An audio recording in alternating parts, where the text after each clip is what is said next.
Good morning student. Class 12 maths हम कर रहे हैं chapter number 12।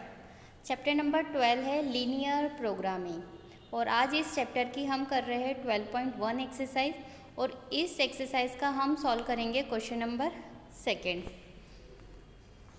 Question number second आपके पास गिवन है minimize z equals to -3x plus 4y।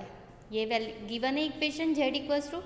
इस इक्वेशन में जब हम उस पॉइंट के वैल्यूज़ पुटअप करेंगे x और y की प्लेस पे तो हमें z के जितने भी आंसर्स मिलेंगे उन आंसर्स में से हमें एक सबसे छोटी वैल्यू फाइंड करनी है कि सबसे छोटी वैल्यू कितनी है और कौन से पॉइंट पर है। तो वो वैल्यूज़ फाइंड करने के लिए हमें एज अ ग्राफ ड्रॉ करना पड़ेगा और ग्राफ ड्रॉ करने के लिए हमारे पास इस क्वेश्चन में लीनियर इक्वेशन 2 गिवन है। Subject to x plus 2y less than or equals to 8, 3x plus 2y less than or equals to 12, x greater than 0, y greater than 0।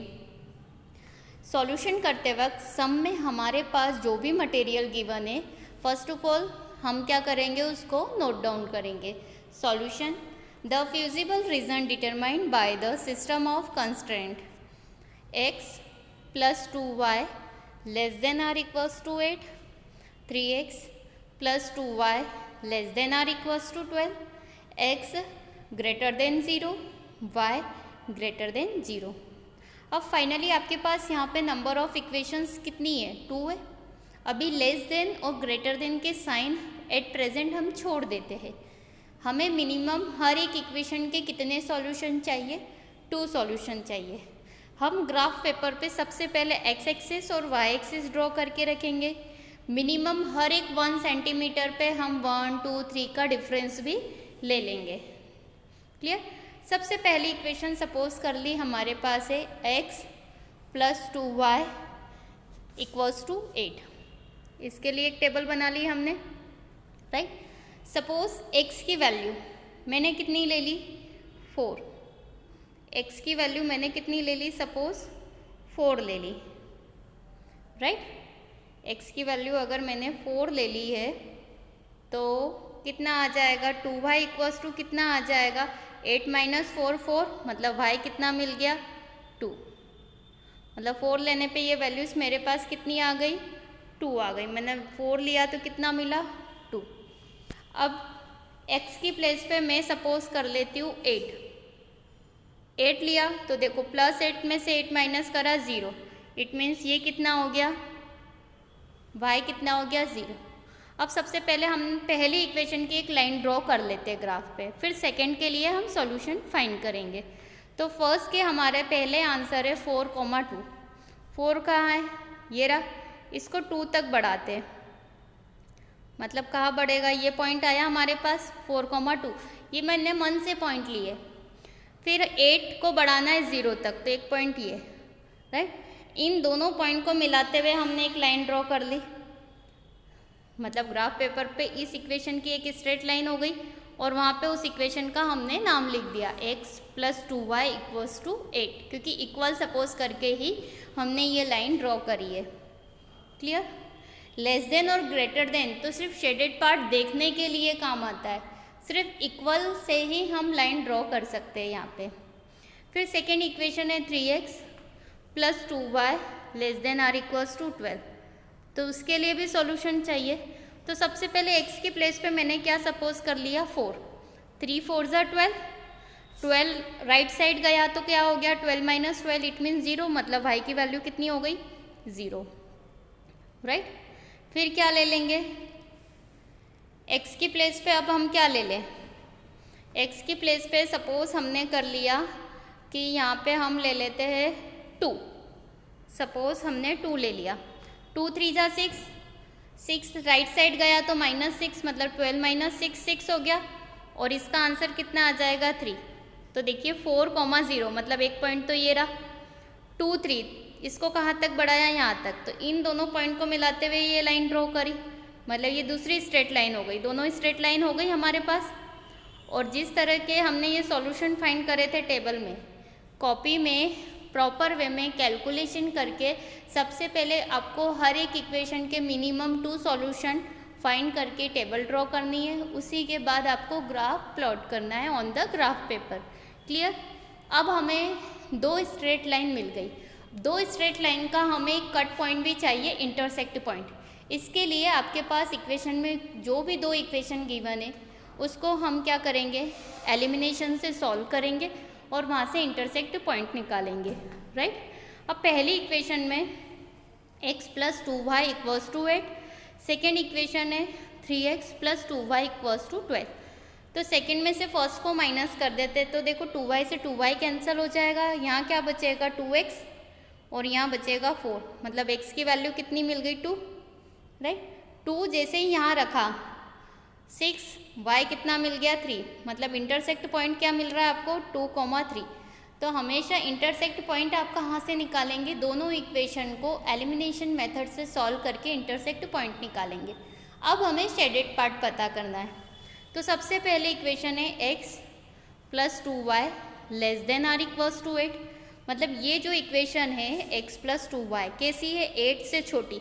तो देखो इस तरफ जब जाते हैं तो x की वैल्यू कैसी होती, बड़ी होती है। लेफ्ट साइड जाएंगे तो x की वैल्यू कैसी होगी, छोटी। तो ये वैल्यूज़ कैसी है, x + 2y 8 से छोटी है। तो इस लाइन का शेडेड पार्ट कहा जाएगा, ऐसा जाएगा, राइट। दूसरी इक्वेशन है 3x + 12y ≤ 12, मतलब ये 12 से छोटी है। तो छोटी है तो डेफिनेटली ये शेडेड पार्ट। तो दोनों लाइन का जो कॉमन एरिया है, कॉमन एरिया कितना है, इतना है, सिर्फ इतना, राइट। तो जो कॉमन एरिया है वो हमारे लिए क्या हो जाएगा, फ्यूजिबल रीजन। और ये कितने पॉइंट से मिलके बन रहा है, एक O, इस पॉइंट को A नाम दे दिया, इंटरसेक्ट वाले को B और इसको C, मतलब 4 कॉर्नर पॉइंट मिल रहे हैं इस रीजन के। चारों को आप आपके अकॉर्डिंग A, B, C और O नाम दे सकते हैं, राइट। तो हमने लिखा है 0, O पॉइंट हो गया 0,0, A पॉइंट है 4,0, B पॉइंट है 2,3 and the C point is 0,4 are the corner point of the feasible region. अब हमें रीजन के 4 पॉइंट मिल गए, कॉर्नर पॉइंट। अब इन चारों पॉइंट में से हमें देखना है कि Z की वैल्यू किस पॉइंट पे मिनिमम आ रही है। तो हम एक एक करके वो सारे पॉइंट कहाँ पे पुटअप करेंगे, इस Z में। तो देखिए सबसे पहले हम एक टेबल ड्रॉ करेंगे, इसमें Z की इक्वेशन लिखेंगे सेकेंड वाले कॉलम में। Z = है -3x + 4y। इस इक्वेशन में सबसे पहले हम फर्स्ट वाला पॉइंट पुटअप करेंगे O, जो कि क्या है 0,0। देखिए 3 × 0 -3 × 0 + 4 × 0। अब 0 का मल्टीप्लाई आप किसी भी नंबर में करो तो 0 आएगा। इट मीन्स कि इस पॉइंट पे Z की वैल्यू कितनी आ रही है, 0 आ रही है। क्लियर। अब सेकेंड नंबर का अब हम पॉइंट पुटअप करेंगे 4,0। तो x के प्लेस पे हम जैसे ही 4 रखेंगे तो 3 4 कितना हो गया 12, और y के प्लेस पे 0, तो 4 × 0 इट मीन्स 0। तो फाइनली आंसर कितना आया, Z की वैल्यू कितनी मिली, -12, राइट। ये सेकेंड वैल्यू हो गई। अब थर्ड पॉइंट हमारे पास क्या है 2,3। जैसे ही हम x के प्लेस पे 2 पुटअप करेंगे तो 2 3 6 माइनस का, प्लस y के प्लेस पे 3 रखेंगे तो 4 3 12। 12 में से 6 को माइनस करा, आया 6, वो भी काय का, प्लस का। क्लियर। अब हमारे पास लास्ट और फोर्थ पॉइंट है C पॉइंट। जैसे ही हम Z की प्लेस पे पुटअप करेंगे तो देखिए x की प्लेस पे हमने 0 रखा तो आया 0, प्लस y की प्लेस पे हमने 4 पुटअप करा तो 4 4 16, मतलब फाइनल Z की वैल्यू हमें कितनी मिली, 16 मिली। मतलब अब टोटल आंसर कितने हो गए Z के पास, 4। First answer is 0, second answer is -12, third answer is 6, fourth answer is 16। It means 4 answers हो गए। इन चारों आंसर्स में से हमें पता करना है मिनिमम वैल्यू। तो इन चारों में सबसे मिनिमम वैल्यू कौन सी है, -12, क्योंकि माइनस में जो भी वैल्यू है वो पॉजिटिव नंबर से हमेशा छोटी होती है। बाकी तीनों पॉजिटिव वैल्यू है, माइनस वैल्यू -12 ही सबसे छोटी वैल्यू है, तो उसके सामने हम क्या लिख देंगे, मिनिमम वैल्यू। तो हम आंसर कैसे लिखेंगे? Hence the minimum value of z is -12 at the point 4, 0। ये हमारे लिए क्या हो गया? आंसर। Thank you.